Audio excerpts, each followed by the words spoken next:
Greetings everyone, this is the Gardening Snail of Livingston, California with another video about what's going to be on the agenda for the next City Council meeting. In this video, we will be doing a brief overview of the December 19th, 2023 City Council meeting agenda packet. Regular meeting set to begin at 7 p.m. You can participate in the meeting via teleconference by calling 520-525-8911. The meeting will also be streamed on YouTube Live. Public comments can be submitted via email at citycouncil@livingstoncity.com.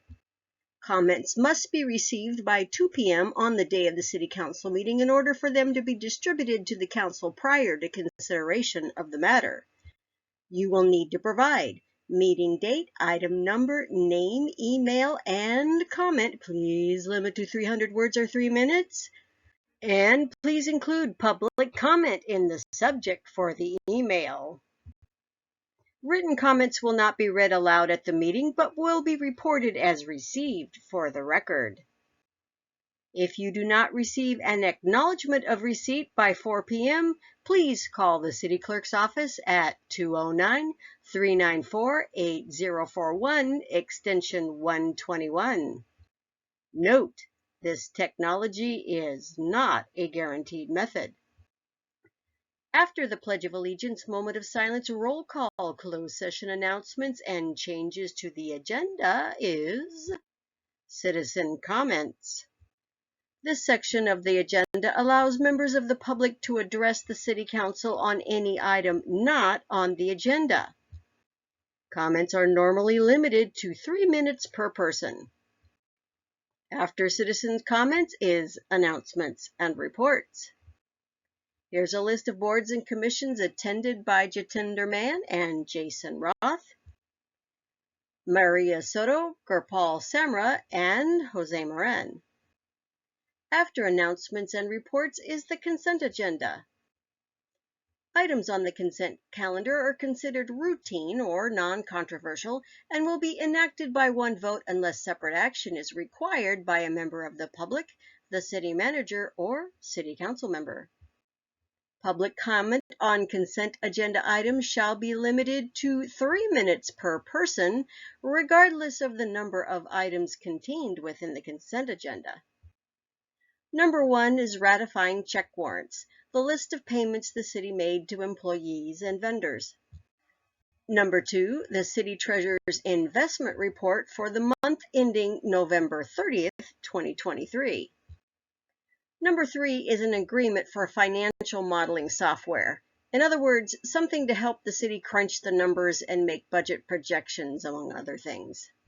Number 4 is tweaking the master salary schedule to adjust for the state-mandated minimum wage increase effective January 1st, 2024. Number 5 is approving the payment of bonds for city employees and elected officials. Number 6 is a resolution formalizing a sister city partnership. Number 7 is about paying a certified public accountant an additional $40,000 per year to do the new compliance reporting required by the Government Accounting Standards Board. Item number 8 is the second reading of an ordinance establishing city clerk responsibilities and deputy city clerk responsibilities. Although when we take a look at the staff report, we'll see there's a little more to the discussion than just that. Item number 9 is a discussion and direction item regarding the July 4th celebration. One of the things being considered is establishing a volunteer committee to organize the event, followed by council direction on future agenda items and then adjournment. Now we're going to move on and take a look at a few highlights from the staff reports. According to the Treasurer's report, total cash and investments at the end of November 2023 was $39,911,165. Of that amount, $39,563,032 was in the State of California Local Agency Investment Fund, and $348,132 was in F&M Bank. The average daily balance in F&M Bank for the month of November was $713,647. The city has been working with GovInvest Incorporated since 2020 to assist staff in labor costing, analysis, and budgeting. The city now wants to incorporate software to forecast personnel costs to help with analyzing negotiation scenarios. During negotiations, the software could crunch the numbers and determine the full cost to the city of any memorandum of understanding proposal. The total annual cost for this software is $8,300 per year. According to this staff report, adopting the recommended resolution would amend the City of Livingston's salary schedule to reflect the California minimum wage increase set to go into effect January 1st, 2024. On to the payment of bonds for city employees. Livingston's municipal code requires bonds for elected officials as well as employees of the city of Livingston. However, there has never been a formal resolution authorizing the city to pay for these bonds. If not paid for by the city, elected officials and staff would have to pay for these bonds out of their own pocket. Since the cost of obtaining a bond can be too costly for city officials and/or employees to pay, the city attorney is recommending that the payment of such bonds be made with city funds. Take a few moments to pause to read the recommendation and background on the Sister Cities Agreement and Partnership Staff Report. Pause to read. Under fiscal impact, there is no cost associated with the adoption of the resolution. Travel for future visits will be included in the respective budget for council approval. On to why it's recommended the city pay additional money to a certified public accountant. The Government Accounting Standards Board makes rules the City of Livingston has to follow. The rules are so technical and so complicated that many government agencies are having to hire professional firms to do what needs to be done to comply with all those rules. Here's a list of some of those rules having to do with pensions, post-employment benefits, leases, and subscription-based information technology arrangements. What are those, you might ask? Well, I decided to ask the handy-dandy chat box of Bang, and here were some of the examples it came up with. So because of these technical and complicated rules, full of technical and complicated language, with technical and complicated compliance requirements, the city is going to have to cough up an additional $40,000 per year. Go figure. On to the ordinance establishing the responsibilities of the city clerk and also the deputy city clerk.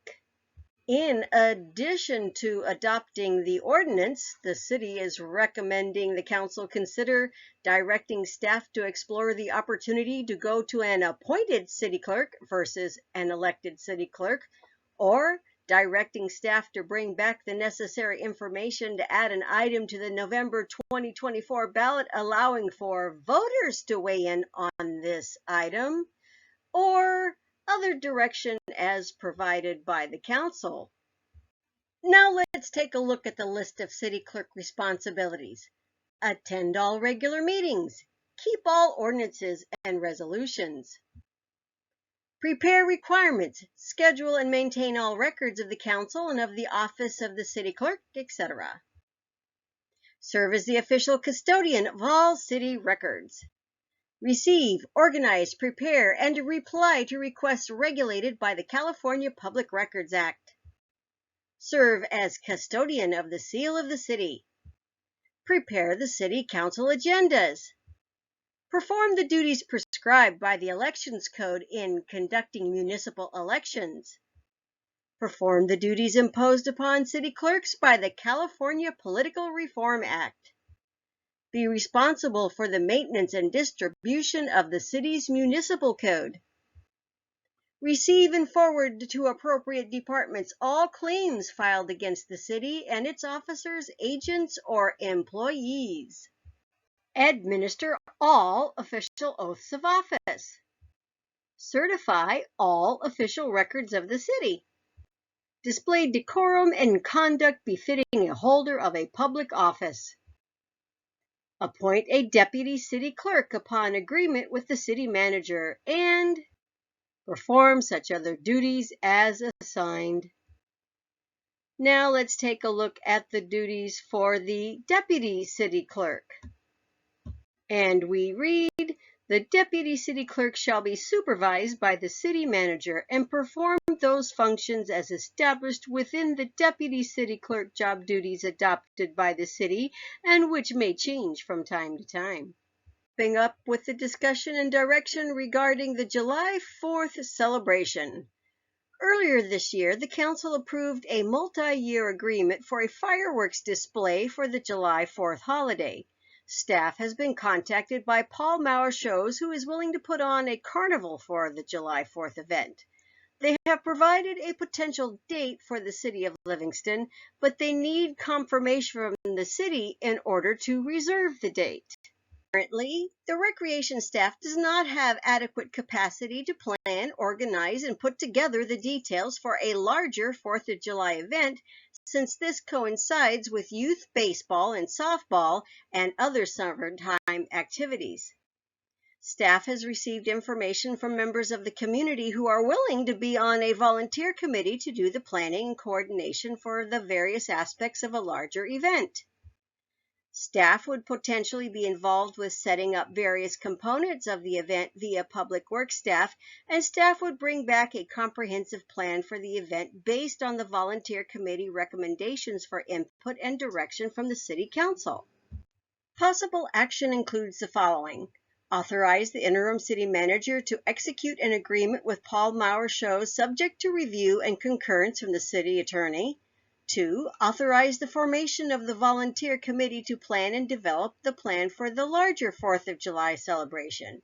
And 3. Choose to have 4th of July celebration that only includes the fireworks show and minimal other components. If you like what I do here, please follow me on Facebook and subscribe to my YouTube channel.